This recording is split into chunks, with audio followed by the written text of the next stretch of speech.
Hi, my name is Sam J. I'm a writer and a comedian and lover of all things notebook. Today I wanted to talk about the notebooks that are out there and what's the best notebook for you. We have the Traveler's Journals.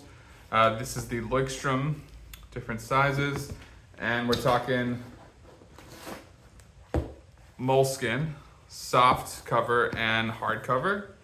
And then just down to some regular old spiral notebooks. I use them all, and I have a problem. I do have a problem because I would like to condense this system down to one so that I don't have to travel with all of this in my bag.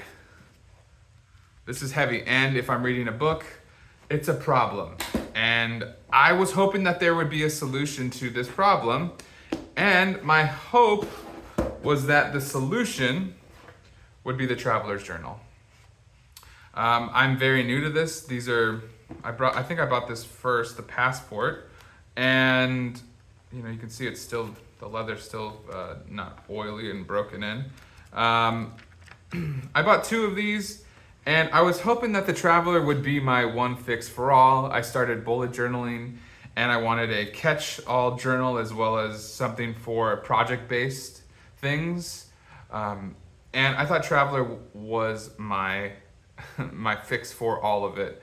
And unfortunately, I didn't find it to be my fix.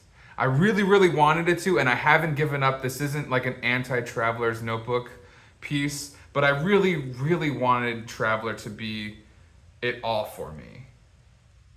And I know I'm not the only one. I scour YouTube watching people's setups, and they're lovely, they're beautiful. It just seems like the word that keeps coming up is investment. These journals are an investment. Based on the different inserts that I've seen, I was fascinated by it. I was drawn into it. I couldn't look away from the Traveler notebook system that people had in their different beautiful spreads. And I ordered it.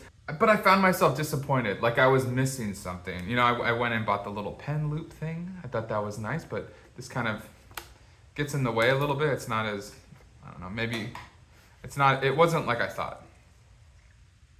So now I feel empty inside, like I've missed something with this Traveler notebook setup. And I've watched all the videos, and your Travelers are beautiful. You have the little, the stickers, the different inserts, I can't do that. I have to weigh the cost and the investment. That's a word that came up a lot, investment in these notebooks. And frankly, I have to sit myself down and ask a hard question of why. Why and what do I want to do with this? And for me, the essential is writing down my notes for my projects and keeping track of my schedule for the day. And anything that surpasses that essential use for it, I don't know if I can swallow investing that much time, effort, and money into a system that I can use a spiral notebook for, and it does the same thing. So I know I might be missing something here. I will acknowledge that. I don't want this to be a anti-Traveler slander video, but I'm trying to find the solution. And this is what I'm dealing with now. I have a cocktail of many different notebooks.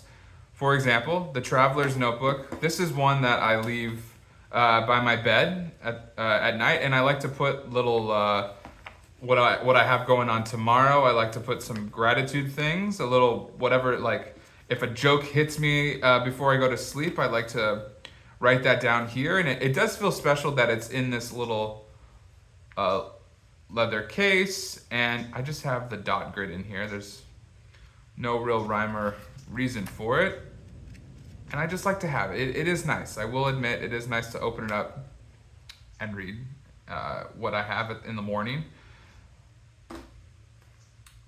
Moving on, the regular sized. I bought this when I was starting a short film project, and I will admit it has been nice to keep all of my thoughts in this notebook for my short film. And it is the blah blah blah blank insert. Really nice paper. It is fountain pen friendly, and this has just been taking notes, shot listing some things.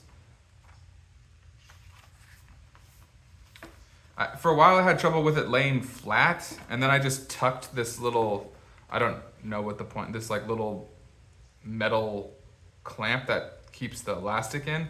I just tucked that back because I was having issues with it laying flat. So I will say it has been nice for this particular project, and it is cool that it's all in one place. However, I don't see like wanting to bring around 2 or 3 more inserts and the different compartments and pieces that you can bring to it. I don't know, maybe I need some patches. I just don't know. I'm not really, not that I'm not sold on it. It is nice. It feels like I'm like part note taker, part Indiana Jones when I walk around with this thing. So maybe it's just how you feel. Maybe it's all about what you feel. Moving on along, I rambled enough. I want to say this: I love all systems and brands, and I'm looking forward to this year's. There's some new colorways that Leuchtturm, am I saying that right? I'm saying it so confidently. Leuchtturm is putting out some really nice colors, and once I finish this Bujo in the dot, obviously dots, I still have a lot, right?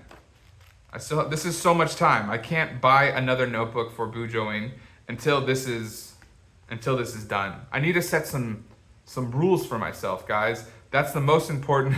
That's the first rule of Stationery Club.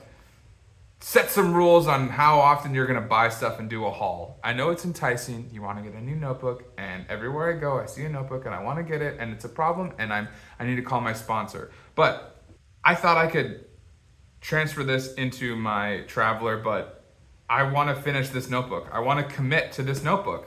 This notebook committed to me, and I would like to commit to the notebook. Okay, so I really have enjoyed this for bullet journaling. It's not the like official bullet journal one that they sell, but it's the same thing. Okay, I have, first just some comparison. This is the Moleskine in the same sort of color, hard leather notebook. Let's see, this is blank pages. Oh, they're both blank pages. And again, I am now a big proponent of having a notebook for a specific project. The notebook here, as you can see, is for my solo show writing, and I put the dates that I started and where it's at now. I've noticed that there wasn't a huge difference. As you can see, there might be, looks like the Moleskine, it's very strange. Like they're the same sizes, but there's like the Moleskine is like an inch longer, but this is a soft leather. I actually really like this one for Moleskine. A soft, oh no, this is a Leuchtturm. Wow, see, I can't even tell the difference. This is a Leuchtturm soft leather lined. And I really like this one a lot. It was really good at laying flat, better than the hard leather cover. And I like that you could bend it and fold it, and yeah, I'm about that life. When I first started writing, I didn't purchase these notebooks straight away. They're usually like $20 or $30, and I just couldn't. I had trouble seeing why spend the money for the paper. I would buy something like this. This was just, I think I bought this at CVS, just a regular wide bound notebook, like from when I was in school. And there's this joke that Mark Maron did about Moleskines. He talks about disappointing the Moleskine and having to scratch something out. There is some sort of weird integrity that these notebook systems have that you feel like just a regular spiral bound notebook does not. Now I'm gonna look into the camera and say this. Obviously none of this is necessary because we have apps on our phones that could do the same thing. We'll never lose it. We never have to update it. It can get backed up, copied, and shared. But we don't do this because we want to. We buy all these notebooks because we have to. So anyone else that is called to this, I salute you. Now turn this off and go write something.